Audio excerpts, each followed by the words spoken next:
Good morning student. Page number 33 के साथ हम कंटिन्यू हैं और हमारा जो टॉपिक है अभी द अर्ली एम्पायर भी चल रहा है।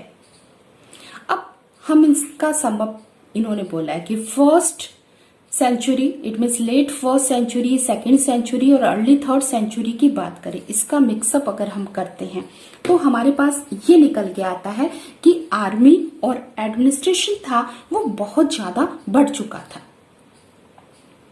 ये इटली तक ही नहीं रुक पाया बल्कि इससे ज्यादा ये फैल चुका था।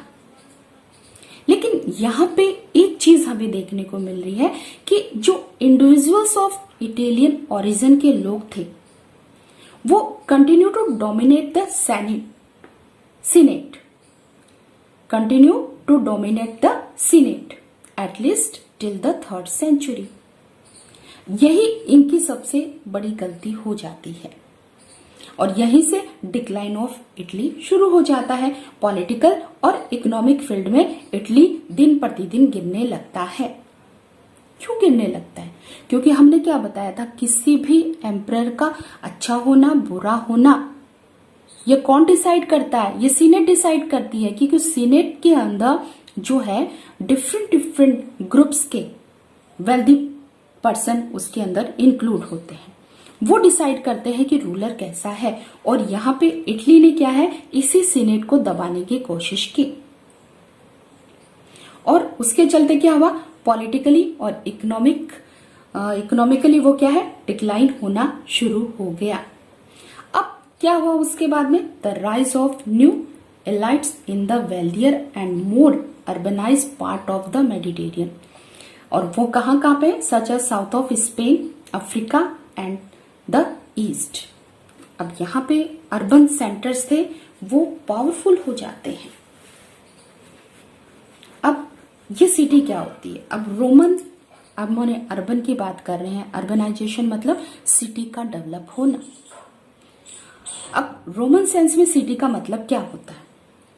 रोमन सेंस में सिटी का मतलब होता है कि urban centre with its on magistrate, उसका खुद का मजिस्ट्रेट होता है, सिटी काउंसिल होती है और यहाँ पे जो है a territory containing villages which were under its jurisdiction. अब देखिए यहाँ पे खुद उसका अधिकार होता है एक सिटी के ऊपर। सिटी को हमने बोला है कि अ city in the Roman sense was an urban centre, एक अर्बन सेंटर जिसमें खुद का मजिस्ट्रेट होता है, सिटी काउंसिल होती है।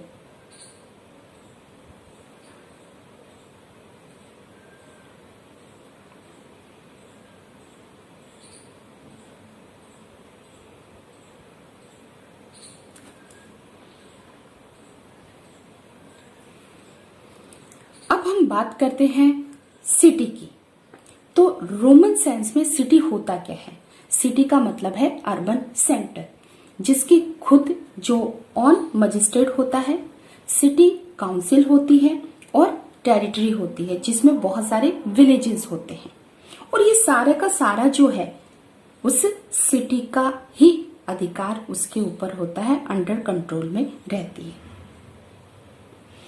अब इन्होंने बोला है कि एक सिटी दूसरी सिटी के कंट्रोल में नहीं रह सकती बल्कि एक सिटी के अंदर जो है बहुत सारे विलेजेस हो सकते हैं, लेकिन एक सिटी दूसरी सिटी के अंदर में नहीं रह सकती। इट मीन सिटी का खुद का एक सिस्टम है। अगर वो दूसरा सिटी उसके ऊपर कंट्रोल कर लेता है अपने सिस्टम को तो फिर वो एक बड़ी सिटी कहलाती है, लेकिन अलग अलग सेपरेट सिटी नहीं होगी। Villages could be upgrade to the status of the city.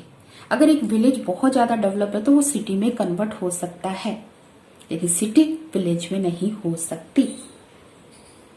अब क्यों विलेज जो है सिटी के साथ इंक्लूड हो, क्यों विलेज जो है वो सिटी में काउंट हो, क्यों ऐसा? तो देखिए जनरली कंट्री साइड या विलेजेस जो होते हैं तो वो अपनी सिक्योरिटी के लिए सिटी के साथ जुड़े रहना चाहते हैं, क्योंकि कोई भी फेमाइन या नेचुरल डिजास्टर जैसी कंडीशन उनके साथ आए तो सिटी उनको प्रोटेक्ट करे, सिटी उनका जो है सिक्योरिटी उनको दे। इसलिए वो उसके साथ जुड़े रहना चाहते हैं। डॉक्टर गैलेन की बात है कि Roman cities treated the countryside, कैसे ट्रीट करती हैं। देखिए, अब इन्होंने तो यहाँ पे बोला कि विलेज जो है इसलिए सिटी के साथ रहते हैं क्योंकि सिटी उनको प्रोटेक्ट करती है। लेकिन यहाँ पे देखिए एग्जाम्पल इन्होंने दिया है कि जब फेमाइन जैसी कंडीशन आती है और वो कई सालों तक होती है, तो सिटी की जो कस्टम है वो क्या है कि हार्वेस्टिंग के बाद में जितने भी जो ग्रेन वगैरह प्रोड्यूस होते हैं वो उनको कलेक्ट करके अपने पास रखते हैं। और जैसे ऐसी फेमाइन जैसी कंडीशन आती है तो उन्होंने ओवरऑल जो विलेज एरिया से सब कुछ अपने यहाँ पे कलेक्ट कर लिया है। और उसका रिजल्ट क्या हुआ है कि विलेजर्स के जो लोग हैं, जो कंट्री साइड के जो पीपल हैं, वो मजबूर है अनहेल्दी फूड खाने के लिए। अब वो प्लांट के वो पार्ट्स जिसमें शूट्स, ट्री, बुशेस, ये सब जो होते हैं, बल्ब्स जो होते हैं, उनके ऊपर वो डिपेंड है, उनको खाने पे वो मजबूर है। Public bath were a striking feature of the Roman urban life. अब इटालियन जो रूलर था, पब्लिक बात की बात करते हैं तो पब्लिक बात जो है रोमन अर्बन लाइफ का, हम अर्बन लाइफ की बात कर रहे हैं यहाँ पे, तो अर्बन लाइफ का जो है एक मोस्ट इम्पॉर्टेंट जो वहां पे फीचर है वो है वहां का पब्लिक बाथ, जो एक स्विमिंग पूल के जैसे हुआ करता था जिसमें लोग नहाने के लिए जाते थे। ईरानियन रूलर ने ऐसी कोशिश की, उसने अपने यहाँ पे ये पब्लिक बात को इंट्रोड्यूस करने की कोशिश की, लेकिन क्लर्जी का उसको विरोध सहन करना पड़ा कि उनका ये मानना था कि वाटर जो है एक बहुत ही होली एलिमेंट्स है, तो उसको ऐसे वेस्ट नहीं करना चाहिए। लेकिन यहाँ पे रोमन एम्पायर के अंदर जहां हम अर्बन सेंटर की बात करते हैं तो अर्बन लाइफ का एक बहुत बड़ा जो फीचर है वो है public bath. And urban population also enjoyed a much higher level of entertainment. For example, one calendar tells us that spectacular filled no less than 176 days of the year. Empire, Roman Empire, continents, Europe, Asia and Africa. तो यहाँ इस 3 continents में ये empire फैला हुआ था, काफी area ये अपने में कवर करके रखा था। प्रीवियस लेक्चर में ये जानने की कोशिश की थी कि यहाँ पे इतने बड़े एम्पायर को कैसे कंट्रोल किया जाता है। तो यहाँ पे हमने स्टडी किया था अर्बनाइजेशन ऑफ द एम्पायर, और आज का जो हमारा टॉपिक है वो है 3rd सेंचुरी क्राइसिस। अब ये 3rd सेंचुरी में ऐसा क्या हुआ कि उसे हमने क्राइसिस बोला है। तो देखिए, हमने जो रोमन एम्पायर की जो हिस्ट्री है उसे अर्ली एम्पायर और लेट एम्पायर में डिवाइड किया है। तो अर्ली एम्पायर को हमने किस बेसिस पे डिवाइड किया था कि ये वो टाइम पीरियड था जिसमें पूरी तरह से पीस, प्रॉस्पेरिटी और इकोनॉमिक एक्सपेंशन था। इट मीन्स बात करें 1st और 2nd सेंचुरी की, तो यहाँ पे रोमन एम्पायर के अंदर peace, prosperity and economic expansion था, बहुत ज्यादा सुख, शांति और समृद्धि थी। अब 3rd सेंचुरी की बात करें तो 3rd सेंचुरी जैसे ही स्टार्ट होती है तो वो अपने साथ कुछ इंटरनल स्ट्रेन लेके आती है। स्ट्रेन मीन्स टेंशन, तनाव जो है वो लेके आती है। क्यों ऐसा होता है? तो यहाँ पे अगर हम 230s की बात करते हैं तो वहां पे जो एम्पायर था उसके अंदर क्या था कि फाइटिंग शुरू हो गई थी। अब ये फाइटिंग कोई 1 या 2 नहीं, बल्कि यहाँ पे बहुत, हर एक जो है वो शांति से बैठना नहीं चाहता था। हर एक शुरू था लड़ने के लिए, तैयार बैठा था लड़ने के लिए। तो यहाँ पे ये चीजें वहां पे देखने को मिली। अब ईरान यहाँ पे आता है। ईरान जो कि पहले हमने रोमन एम्पायर और ईरान के बीच में बताया था कि कंटिन्यूअसली वहां पे क्या होता था, फाइटिंग होती थी दोनों के बीच में। लेकिन इस टाइम पीरियड में क्या हुआ, यहाँ पे 225 की बात करें तो ईरान में उस समय एक न्यू डायनेस्टी जिसे सेसिनियंस बोला जाता था, ठीक है, ये वहां पर एमर्ज होती है। ये बहुत एग्रेसिव थी, बहुत ही आक्रामक थी। युद्ध मतलब बहुत इजी से युद्ध को करना लेती थी। वार इसके लिए बहुत इजी था और उसका रिजल्ट था कि विद इन 15 ईयर में ये जो ईरान का एम्पायर था वो बहुत ही रैपिडली जो है एक्सपेंड हो चुका था। और किस डायरेक्शन तक? यूफ्रेट्स तक ये जा पहुंचा था। ईरान की बात करें तो यूफ्रेट्स जो है ईरान के किस पार्ट में पड़ेगी? वेस्ट में, और आपके रोमन एम्पायर के वो ईस्ट में।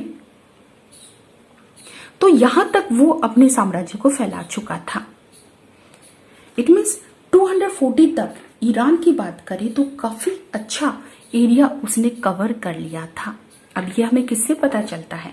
इन अ फेमस रॉक इंस्क्रिप्शन जिसे 3 लैंग्वेजेस में राइट किया गया था, जिसमें शाहपुर द फर्स्ट जो पर्सन था, जो एम्परर था, किसका? ईरान का रूलर था, उसके बारे में कहा गया था कि उसने रोमन एम्पायर के 60,000 सोल्जर को उसने खत्म कर दिया और कैप्चर कर लिया ईस्टर्न कैपिटल ऑफ एंटियोक को उसने पूरी तरह से अपने कंट्रोल में कर लिया था।